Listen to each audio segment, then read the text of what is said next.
Welcome to the Rural American Surgeon. I'm your host, Dr. Randy Lehman. On this show, you'll receive powerful insights and resources for rural surgeons. I'm a general surgeon in Northwest Indiana, and this show is tailored around the nuts and bolts of rural general surgery practice. But you'll find topics ranging from practical surgical tips to a host of others, including rural lifestyle, finance, training, practice models, and more. We'll have a segment called Classic Rural Surgery Stories, where you'll get a feel for how practice in the country differs from the city. Whether you're a surgeon, other specialist, or primary care, or simply someone interested in healthcare for rural America, I'm glad you're here. Now let's get into the show. In the last episode, Dr. Michael Sarap and I discussed his technique for laparoscopic common bile duct exploration, something I think is a very valuable asset for any rural surgeon to know. This episode picks up where we left off, so if you haven't listened to part 1 yet, go check that out first. Here's part 2 of my conversation with Dr. Sarap. Why don't we move on to the next section of the show, which I also like, called the Financial Corner. Do you have any particular big money win or big money loser tip that you would really want your junior partner or somebody like that to know? Yeah, I think that you need to get yourself a financial consultant and not look at the market every day or read the Wall Street Journal. And I think it's really important. I've been very, very fortunate to find one that's a fiduciary, that you're not getting charged every time they trade a stock. I think that the people that you need to be talking to are people that, you know, it's kind of the line on the commercials, but that they do better when you do better. It is tough to find somebody, that kind of a company, that will take you on unless you've built a pretty good sum. You know, some companies won't take you until you have about $1 million saved up, but it's very difficult to get to that point. But I think that's the important part, is that you don't want somebody that's going to be churning constantly, because that they make money, or somebody that's selling their own company's assets, stocks and bonds. The people that I use, everything that I buy is through Schwab, and they do such massive amounts with Schwab that there's no trading fees. And so basically they can buy and sell with no fees to me whatsoever. It's in a third party. It's in all with Schwab. And basically, you know, they charge me at the end of the year a certain percent, what I have in my account. And it's been incredible. We've had our personal pension fund from the company with the same company and my personal amount. And the other good thing about that is that I have a financial guy, stock guy, but I also have a life planner for the same fee. And at every stage of my life, I have a new kid or I have a new grandkid, or whether I want to put into a fund for my kid's tuition, that financial planner, his whole job is to make you successful, to see that he's answered or asked the appropriate questions and gives you answers to those questions, because life changes a lot and society changes and things happen to us, and you go through things in your life. And so you need the person to be asking the appropriate questions at the appropriate time of your life. And so I've just been so fortunate to have these people for about 30 years of my life, that I never read, I never look and see what the stock market has done. I never worry when it drops to the bottom, because I know that I'm leveled out. I know what the level of risk is. They know what my level of risk is. We just know each other. And so, and the bottom line is, if I do good, they're going to do good. So how did you find them, and how would you recommend a junior partner, for example, find someone if, say, they don't live in your town? Yeah. I think you can talk to people, talk to surgeons that have been around, you know the ones that are comfortable and the ones that are scraping to look for cases because, they've had 2 divorces already and they're really in bad shape financially. But I think you can ask people in the community, ask what they do, people that have been successful. And then, I think that if you have a part of the mentoring that goes on from a senior partner is to help you with your life as well as your practice. And so I've hooked up every one of my junior partners with my group. And even if they don't have that big amount in their savings amount, these folks know that they're surgeons. They know what their salary is going to be. They know that they're employed now and they're going to be, And so they take them on early, even though they don't have that 1 million bottom line. And we also group together a pension from the corporation with their personal assets. And so they're willing to take them on. I think there's a lot of companies, and sometimes the smaller companies do better to take people on like that. And these companies are rated, national ratings, and I think you can start reading about them and knowing who they are. What percent do they charge you? You know, I'd have to look at that. I haven't looked at that. I don't even look at stuff now because I know that it's, over the last 30 years, it's been 8% or 10% gain, even though thick and thin and all these things. So I'd have to go look at that specifically. Sure. Yeah. I have a senior partner story about that. So my senior partner told me, he said, I have every dollar I ever made. and that makes sense. I have every dollar I've ever made too. Yeah. Not that I've made passively, obviously that's how I have that. But basically, if you look at my amount of money that I've brought in, after tax kind of money, maybe however you want to look at it, investing really can, first off, if you blow it all and you don't have anything to invest, then what's the point of us giving you this advice? But maybe your investment advisor could give you a little coaching along the way and help you to increase your savings rate. But nobody can solve a problem of scarcity. Well, maybe not scarcity mindset, but I don't know. If you can't hang on to it, then maybe we can't help you, kind of thing. Got it. But basically, my mentor or senior partner told me he had every dollar he'd ever made, and then he said he's told that to someone else who just like really looked at him funny. Of course, I looked at him and I said, "Yeah, of course you do. I do too."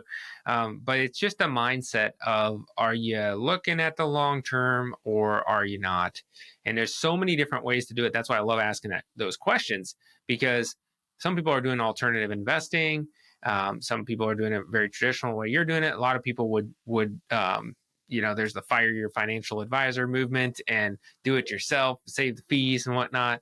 But then when the chips are down or whatever, and you have a down market and you sell, then you really hurt yourself. So thank you for sharing all of that. Did you have anything else, Dad? The advice about living like a resident after you're attending for a little while, having that mindset that, you don't need to go and buy a brand new car and all this other toys. I think if you live like a resident for the first several years of your practice, you can put that away, and compounding, works amazingly well. So yeah, invest it, save it, but you can still splurge. I mean, going from a resident salary to an attending salary is a big jump. There's no reason why you can't have fun and travel and all that kind of stuff. But I think you need to be aware of what you spend every month. And that's part of what the life planner and the financial planner does. They get your monthly expenses, and they see what you're putting away and they can kind of warn you ahead of time. Geez, those are, you got to pay off those credit cards. You can't carry an interest. Maybe your expenses are a little high for what you're bringing in right now, and you have all these other things, and you got 3 kids, and you know what college costs in 10 years. So I think it's good to have that little whisper in your ear from somebody that knows better than you. What was the happiest year of your life? Oh, man. That's a difficult question. It really is. Anything to do with your bank account? No, absolutely not. Some of the happiest years of my life were in residency. I had just great bunch of guys, and even though we were working like dogs, guys and girls, we had a great time together, good camaraderie. I've had greatest partners in the world, both my older partners that I came with and the younger ones that I have now. We have fun. We have fun every day. I have a great family, and we've spent time and traveled and watched my kids grow. And I'm in the process chasing my grandkids right now. And so I don't know that I can put my childhood was really kind of fun too, but I can't put my finger on it, but it has nothing to do with my bank account. I think you make a wonderful point there. To me, freedom is great. I love freedom. That's one of my highest values.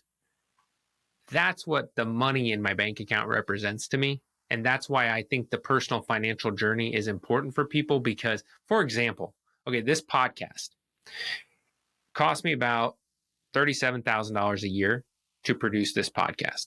That's no problem. Okay. I could do it even if I quit working as a surgeon right now. I could still do this out of my passive. I'm I'm okay. So now it's allowing me this dream that I've had to do this podcast, basically talking to myself. Nobody else is listening, Mike. It's just, but that's okay. Uh, but this is a dream that I wanted to do, and now I can, and it has to do mostly with limiting myself in other areas and being halfway smart and trying to invest in things. And so that's where the money helps you. But obviously the happiness isn't going to come from that. It's going to come more from your experiences, from your relationships, from the purpose that you get from your good that you're doing for others. Those are the kind of things that are going to give you real satisfaction deep down inside. Have you ever heard of the Japanese concept ikigai? That's on my list to talk to you about, but it sounds like you're already there. But go for it. No. I mean, I think it's a perfect word. Japanese have a lot of one word meanings that go a whole book. You can write a book, and there's several books. But I mean, they strive their whole life to find the sweet spot in their life, and that sweet spot says that they're doing something that they love, that they're passionate about. They're doing something that they feel like they're the best at, even if it's the best in a small rural county. They're doing something that they get reimbursed for. That could be financial, it could be social status, it could be your grandkid hugging you when you pick them up from school. And lastly, you're doing something that the world really needs. Those 60 million people in rural America need you. They need me. I may not be the best surgeon in the whole world, but at the time when they come in, when they got a bad gallbladder, if they're got obstructed colon, if they've been in a horrible accident, they need me there. And so, that allows you, the other word for ikigai is the reason you get out of bed every morning, your meaning, the reason for your life. And so for me, rural surgeon has allowed me to find my ikigai well before most people reach that in their life. And then the other thing is Viktor Frankl wrote this book called Man's Search for Meaning. And, it says that people travel forever and spend lots of money trying to find the meaning of life. But it's different. It's actually being able to live a life of meaning. It's different. It's a play on words. But that means one of the reasons the way he does that is that you care for others and you involve yourself in important endeavors, deeds, and experiences, like your podcast. I mean, it makes your life meaningful. So to me, when I think about what I'm going to get involved in, what causes I say yes to, does it make my life more meaningful? And your podcast certainly does. The experiences that I've done and the things I've gotten into, that kind of is my mantra, the reason. So yeah, and having fun. Don't forget to have fun. Well, that's all part of it. Absolutely, yeah. Yeah. For me, I found 4 things. Very easy. Coffee. Check. My family. Doing surgery. And flying. Those are my things. A lot of days, I do all 4 of those things.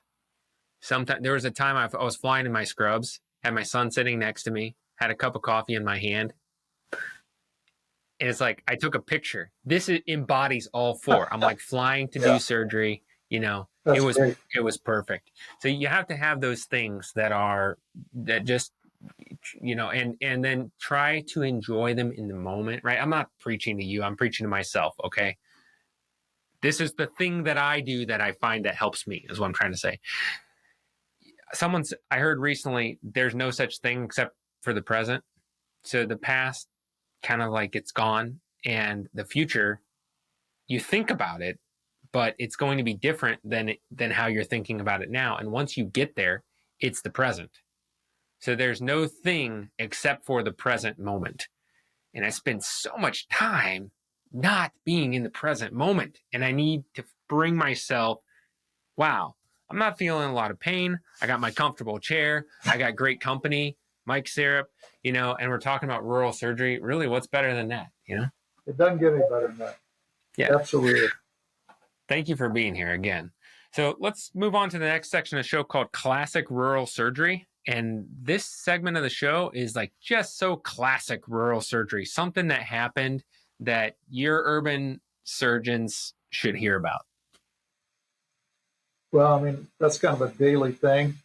Just off the top of my head, if somebody comes in the middle of the night with stuck chicken that's been there for 6 hours, it sometimes can be very difficult to get that out. And the urban surgeon has no clue, has never seen it. Many of my new partners, that's the first case that they get, and they're saying, "What?" They've done colonoscopy with the colorectal surgeons, but not a lot of upper endoscopy therapeutics. Something like that. Another classic rural surgeon is when somebody comes in and they can't be sent out for various reasons. They're unstable. And you're forced to do something that you may not be comfortable with. Now, in the urban area, you just call somebody. But if you're stuck and you're by yourself and somebody's bleeding to death on the table, then you're forced to call in every experience that you've had over the last 5 years of your general surgery training and 10 years or 5 years of your experience. We had one young 9-year-old girl that had a gunshot wound from a local campground. And she was literally hypotensive, and there was no way that we can put this little girl on a helicopter. And we ended up getting her from our emergency room to the operating room in 15 minutes from the time she hit it. We had a little advance warning. She had one gunshot wound, but it went through her stomach, her liver, her spleen, her pancreas, and her kidney. She's 9 years old. We don't do pediatric trauma. We shouldn't be doing it. We have nurse anesthetists. And so we did a laparotomy on me and my partner. Thankfully, I have partners that live in town, are willing to come in and help. And we did a laparotomy and found that her kidney was completely shattered, big retroperitoneal, fresh bleeding. And now we got a 9-year-old, and I'm going to have to take kidney out of a 9-year-old girl, or she's going to die. So, we patched her stomach. She had a through and through stomach, and we packed the liver, and we used a little argon on the spleen, which we have. But we basically scooped out her kidney. And the whole laparotomy took, I think, 60 minutes. And she did well. She went home. We did send her, once she stabilized, we got her to the Children's Hospital. We left some drains in and things. They didn't have to operate on her again. Would I ever do a nephrectomy on a 9-year-old kid ever again? No. I hope to God that I didn't have to do that. But that is classic rural surgery. And we all have stories like that we'll never forget. She comes back and sits with us and laughs. And those are the kind of things when I go and talk to residents, I tell them no matter what rotation you're on, no matter how boring it is, no matter how little they're letting you do, don't leave the operating room. Look over the shoulder, get your hands in there. If it's vascular, if it's pediatric, little tiny kids, and they're not letting you do anything, watch and learn, because it's all going to come back. I have an article that I wrote called Ripples, and we had a young girl in the worst blizzard in 20 years here, got T-boned by a semi, and she came in and had a bunch of injuries, but it turns out that she had a diaphragm rupture with her whole liver up in her right chest. She had a thoracic aortic tear at the ligamentum. And I've personally called every helicopter service in 3 states, if you will, and it's snowing sideways, and suddenly her legs are tingling, and I know that she's probably going to get paralyzed if we don't do something.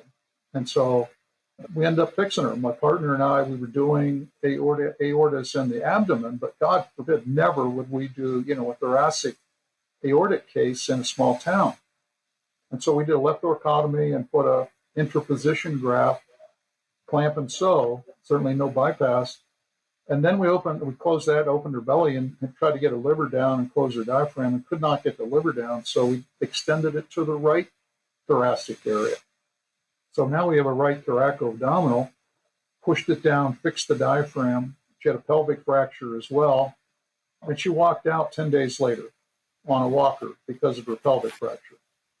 Would we ever do a thoracic aortic case? No, we wouldn't. But if you're stuck, it's a decision that you make whether you let that patient die in the back of your emergency room or you take a shot. And that's exactly how we presented it to her family. We don't do these, but we do vascular. But the rural part of this is 8 months later, she comes back to me and says, Dr. Sarap, I don't want to tell you this, but I'm pregnant. And I say, are you crazy? You got a pelvic fracture and you got a new diaphragm and all that kind of stuff. We send her to the university and they said, well, you can take care of her. You got OBs down here. Look what you did already. There's no reason why we have to deliver her. So she delivers this beautiful baby girl. And then a couple of years ago, my patient's still alive and brings her grown daughter to meet me. And then a year later, the grown daughter is pregnant. So my patient now is a grandmother. And that's why I called it ripples. That's in the big city, you never see those patients again. Right. In the small town, you see them all the time and you know what your work has done for them and now for 2 more generations of people in my community. And it's not a boast in any way. I don't want to boast about this, but I want to tell you that this is just when you're in training, watch everything because sooner or later, you're going to need those skills. So you might need them to save a life. But I mean, that's as rural as I can get, those kind of stories. Yeah, that doesn't feel like a boast. It feels inspirational. So thank you very much for sharing that. And it makes me think that maybe the next section of the show is called the Rural Resources for the Busy Rural Surgeon. Sorry. Yeah. So I want to say one first, and then we'll get into yours because I know that's on your list of things to talk about too.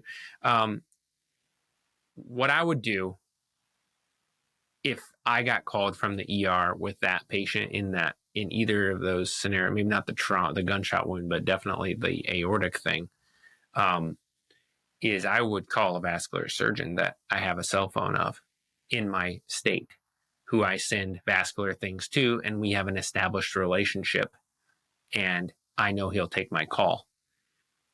And I've had that. Matter of fact, I think the other thing I called him for, middle of the night once. I've only used this one time, but it was for a fasciotomy question.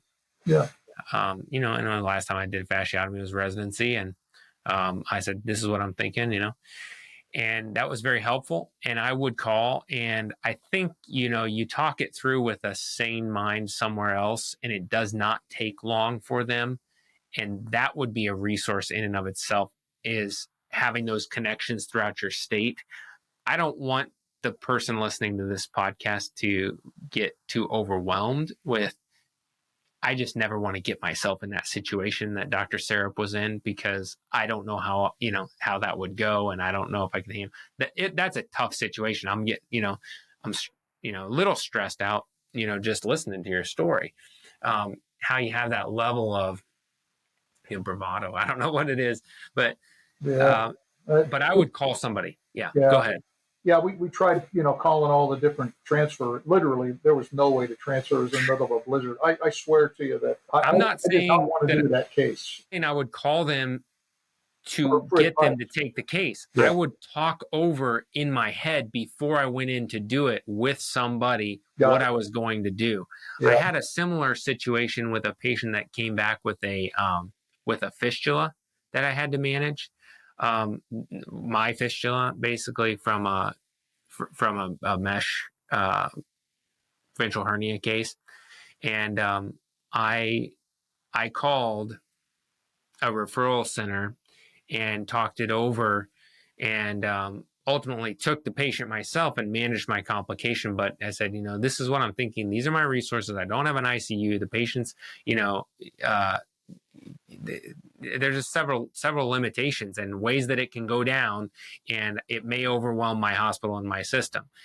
And just a little bit of gentle encouragement, we're here when you need us to send the patient, but it doesn't sounds like you have a good handle on it. And I'm sure you want to take care of your own complication, which I do. And I did. And then I touched base after the case, and it was all right. So, I just had to get the infected piece of mesh out, fix the situation and everything. So those types of situations, it's been helpful for me and people in your personal network that you can call too to bounce off, but really helpful if it's that second line up the chain that you have actually a good relationship with.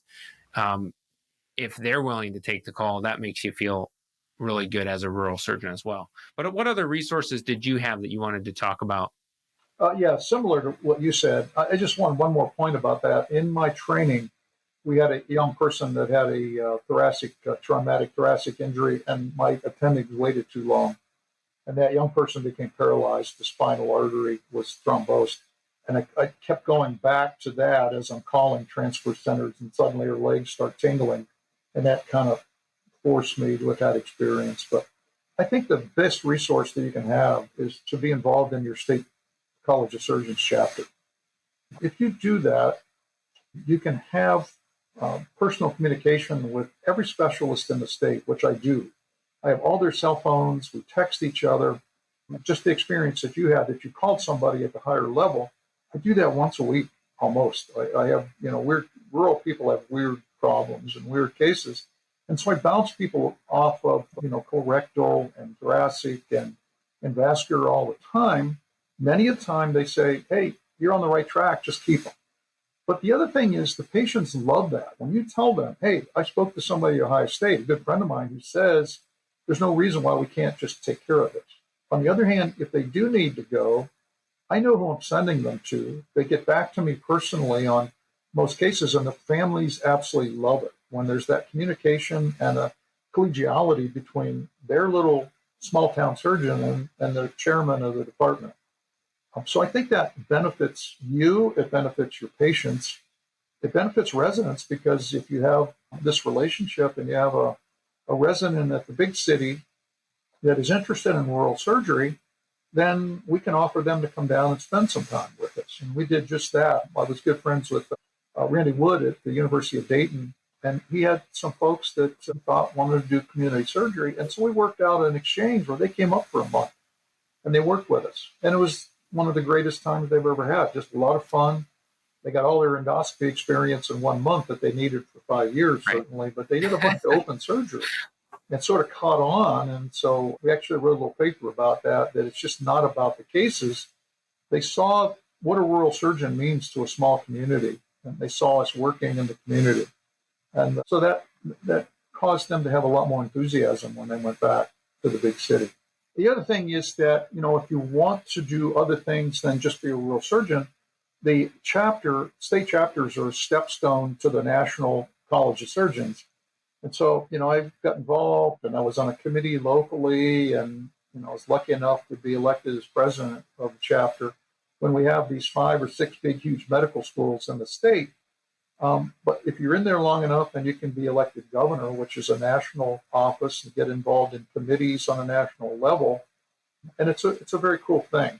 You had a previous guest, Tyler Hughes, and so I volunteered one time at the clinical congress to what we call the medical student dating round robin, where you go and you sit at a table and they have chest and thoracic and vascular. And Tyler and I found ourselves at the rural surgery desk. And the kids would come and ask what we do. And we struck up a friendship. And so that led to me being on the first rural council.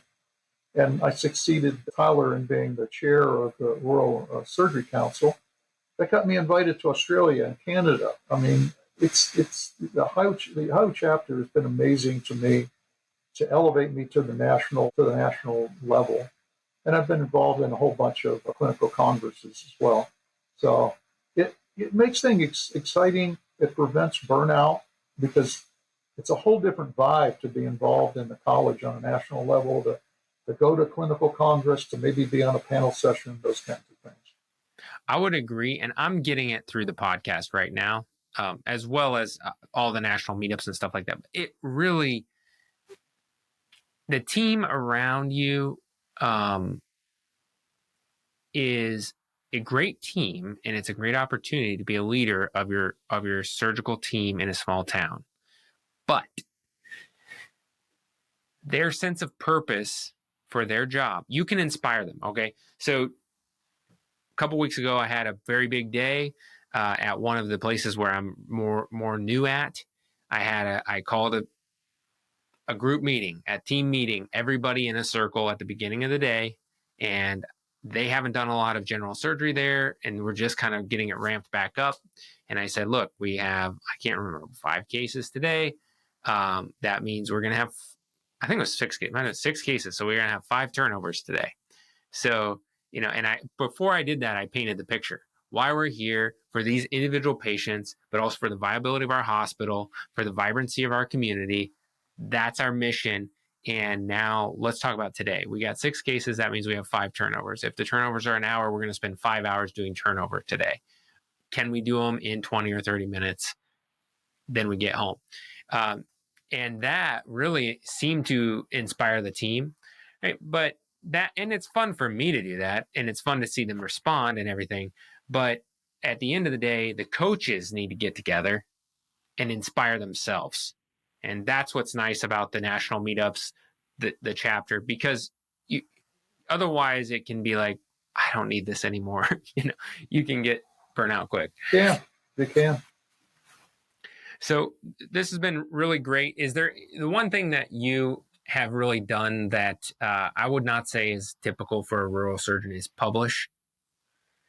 Is there anything that you'd like to share about how you were able to actually publish some academic papers while having a busy rural practice like you're talking about, and independent practice too? Yeah, the busy rural practice lends you to have experience that other people want to hear about. And so most rural surgeons do plenty of endoscopies. And so a lot of the things that I published is that we had a horrible late-stage colon cancer rate in the several counties when I came. And we started offering education, some free colonoscopies to appropriate people. We got on the internet and things like that. We completely changed the number of late-stage colon cancers that we've had because of our screening program. And so I got hooked up with the American Cancer Society, who was doing their 80 by 2018. They wanted 80% people screened. And that was right in the heyday of when we were doing our local thing. We were already doing everything that they suggested. And so I always went on the stoop with them to lots of states, talk about what we had done. But I had the numbers for 5 to 8 years about how we had improved the situation. So we wrote about it, and people were interested in that. So endoscopy, we have a paper pending in the American Surgeon on our laparoscopic common duct exploration. But cancer screening, lots of different things. If you concentrate on the things that you do a lot of and do well, if you study it, then you should be able to write about it. We have this deal where if we find a colon cancer, we offer them to stay and get it done the next day. They're already prepped. They don't have to re-prep. We can get a workup if we need it. And so if you look across the country, the usual delay between diagnosis and treatment for breast and colon cancer is way too long. Weeks, 4 weeks, 6 weeks. And ours is down to nothing on a lot of these patients. You do frozen or something? You have pathologic confirmation of it? We don't. But obviously, if it's a colon cancer, you know it. So we've got the CT chest, abdomen, and pelvis, the CEA, and we've done our workup. We've done our staging workup. And, it's an obvious big cancer right in front of you. And so in those cases, if they want to stay, we offer them to stay. They're 80 years old. They're on the farm. They don't want to have to go home and re-prep and things like that. But we do offer them to come back in just a few days if they want to wait for the pathology and everything. So our numbers of diagnosis to treatment are way lower than almost anybody around. And we're part of the Commission on Cancer. So we turn in all of our numbers. They collate them and turn them back to us. So we can see on a graph that we are unbelievably quick at getting people operated on for breast, colon, melanoma. And people want to know how we do that. And so there's another opportunity to go and give a presentation or write a paper. How do, our ability to do that with the same team that you just talked about is we have people that have pride in that and say, hey, we can do it. This is something we can do. Because in a rural community, most of the people on my team know the patient. or related to the patient, or, their kids go to school with those people. And that's why they go the extra mile to be able to do that. So when I was at Mayo Clinic, everybody has to publish a paper to graduate, right? So everybody at least knows how to do that. But we had a team. So you want to publish something, you get a mentor, you do it with somebody that has a specific interest, and then you kind of like write your article, but then you shoot it over to the publishing team. And the publishing team edits for errors, fixes all the things where I said significant and it wasn't statistically significant. They stripped that out, just because it was a significant sized hernia, doesn't mean it's really significant. Those kind of things. And then it kind of gets polished and submitted for you. And then later, I kind of maybe reviewed it, but I didn't really do a whole lot. Okay. So somebody's maybe had that experience like me and has not submitted anything for on their own. What articles would you submit? Say you've got the data, something you're interested in, you write something up, you have your sources, you write an abstract, a little start to it, and then the body, you got your work, whether or not it's retrospective or whatever. You got the paper. Maybe that's not the hard part, but where do I submit it and how do I submit it and who can proofread it for me? Or should I call the university in my state and have somebody do it with me, or what? There's something called the Northern Plains Rural Surgical Society. Have you heard of that? It's the only true rural surgical society. It's so-called now as the North American Rural Surgical Society. And if you present a paper at that conference, a certain percentage of those are going to be accepted into the American Surgeon, and they will allow you to turn it into a paper. Southern Surgical is the same thing. They have the same arrangement with the American Surgeon. And so the best thing to do maybe is to take it on the road, submit it for an abstract or a poster presentation or a full presentation, and some of those go on to get accepted for being published. That's one way to do it. I mean, you can just flat out send it to the journals and see if they get rejected. We start pretty small, small victories. We have 6 articles. We run into crazy stuff all the time. We have PA students all the time. And we have 6 articles published by those students and me in their national journal. Maybe that's not a big deal. It's not very academic, but it's the JAPA, it's called. Very exciting for those kids. The PA school absolutely loves it. They have them all plastered on the wall at the school because it gives them some prestige. But you can start small. Those are case presentations or small series. Start small, and then the journal will send it back and say, the reviewers look at it and they'll say, well, this, and this needs changed. So, you can start small with case presentations or small series, submit them. You can't hurt anything by doing that, or try to go and present them at one of these specialty conferences, and then maybe you can get in a journal from that. The Bulletin of the American College of Surgeons takes some things that people are doing differently in their communities. They may be an essay or something like that, but if you're doing something a little bit differently, it doesn't hurt anything, and it gives you national exposure in the Bulletin. Your state chapter might even have a little newsletter or something that they present or that they publish, and I'll give it a try. And, I think that anything like that would be helpful. And we certainly don't have any personal secretaries or publishing team. It's all, we hammer them out ourselves. And it's sometimes it's hard work. We make the students do a lot of it. If the students are involved, I involve my junior partners. We're working on actually a Cologuard test thing right now that I think that a lot of the false positives for Cologuards are not false positives, that they have significant upper GI pathology. And so I do double scopes on them. And all the negative colonoscopies, a great majority of them, have upper GI pathology that causes blood to be in the GI tract. It's just something I came up with saying, well, if they were sent to me for a positive FIT test, I wouldn't blow off the upper, miss a esophagus cancer or gastric cancer. Part of the Cologuard is a positive FIT test. And so I'm up to 87 or 90 cases. And when I get to 100, we're going to put that together. My partners are involved in that. I bring my junior partners where two of them are involved in the laparoscopic common duct paper. So you spread the work a little bit, spread the wealth in terms of working on these manuscripts.